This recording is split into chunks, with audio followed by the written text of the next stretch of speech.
आप देख रहे हैं इंडिया न्यूज का डिजिटल प्लेटफॉर्म। आपके साथ मैं रचना बंसल। क्रिकेटर ऋषभ पंत की कार का एक्सीडेंट जब से हुआ है तब से उनके तमाम फैंस, क्रिकेट के फैंस ये दुआ कर रहे हैं कि ऋषभ पंत बहुत जल्दी रिकवर हो, ठीक हो और क्रिकेट के मैदान पर वापसी करें। ऋषभ पंत की कार के एक्सीडेंट को लेकर पहले ये दावा किया जा रहा था कि उनकी आंख लग गई थी, यानी कि गाड़ी ड्राइव करते करते उन्हें नींद आ गई थी, नींद की झपकी लगी और इसी के चलते हादसा हुआ। लेकिन बड़ा खुलासा इस घटना को लेकर हुआ है, इस हादसे को लेकर हुआ है।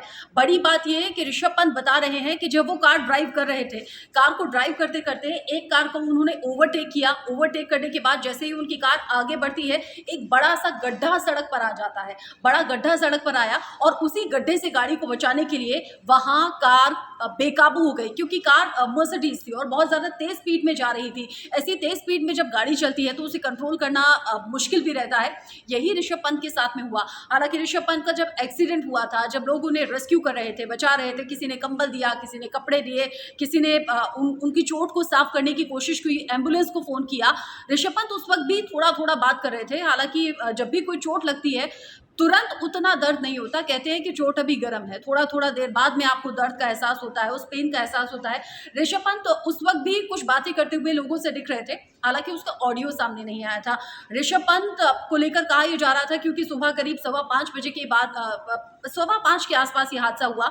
ये कहा जा रहा था कि उस वक्त कोहरा होता है, सर्दियों का मौसम है, सर्दियों की सुबह थी, नींद लग सकती है और नींद की वजह से हादसा हुआ। लेकिन सड़क पर बहुत बड़ा गड्ढा था, ये चश्मदीद ने भी कहा था। आपको याद होगा, इसी प्लेटफॉर्म पर हमने आपको जानकारी दी थी कि 5 फीट करीब गाड़ी ऊपर उछल गई थी, वहां पर एक गड्ढा भी था। यानी कि गड्ढे से गाड़ी को बचाया गया, क्योंकि गड्ढे में जाकर कई बार गाड़ी का एक्सीडेंट हो जाता है, कोई बड़े हादसे भी हो जाते हैं। ऋषभ पंत को यही लगा, कार को ओवरटेक किया। कार को जब आप ओवरटेक करते हैं तो अचानक से कार के सामने कौन आ जाए आपको अंदाजा नहीं होता, खासतौर पर तब जब गाड़ी तेज स्पीड में रहे। ऐसे में ऋषभ पंत जो कार को आगे बढ़ा रहे थे और कार को आगे बढ़ाते हुए गड्ढा सामने आया और फिर गड्ढे से बचाने के चक्कर में क्योंकि तेज स्पीड थी, रेलिंग से टकराते हुए खंबे से टकराई, वहीं पर गाड़ी पलट गई, वहीं पर आग लग गई और फिर लोगों ने रेस्क्यू किया ऋषभ पंत को। अभी अस्पताल में भर्ती हैं।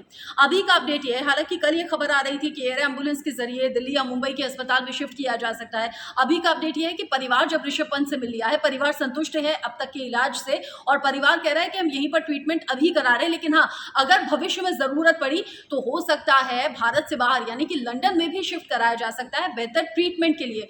बाकी शरीर पर तो चोट है ही, चेहरे पर जो चोट लगी है उसके लिए प्लास्टिक सर्जरी होगी, ऐसा डॉक्टर्स कह रहे हैं। बाकी घाव तो भर जाएंगे, लेकिन जो घुटने की चोट है, घुटने की चोट ज्यादा सीरियस है और इसे ही रिकवर होने में 2 से 3 महीने मिनिमम का वक्त लग सकता है। इंडियन क्रिकेट टीम के जो कप्तान है रोहित शर्मा, वो मालदीव में इस वक्त हैं, परिवार के साथ हैं, छुट्टियां मना रहे हैं, न्यू ईयर सेलिब्रेट कर रहे हैं। लेकिन वहां रहने के बावजूद भी ऋषभ पंत से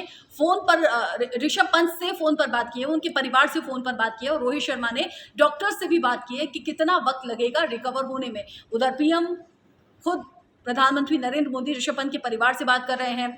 उत्तराखंड के सीएम पुष्कर सिंह धामी परिवार से बात कर रहे हैं और ऋषभ पंत को पूरी तरह से ये इंश्योर करवाया जा रहा है, ये आश्वासन दिया जा रहा है, क्योंकि कई बार मेंटली आप स्ट्रांग रहते हैं तो रिकवरी तेज होती है।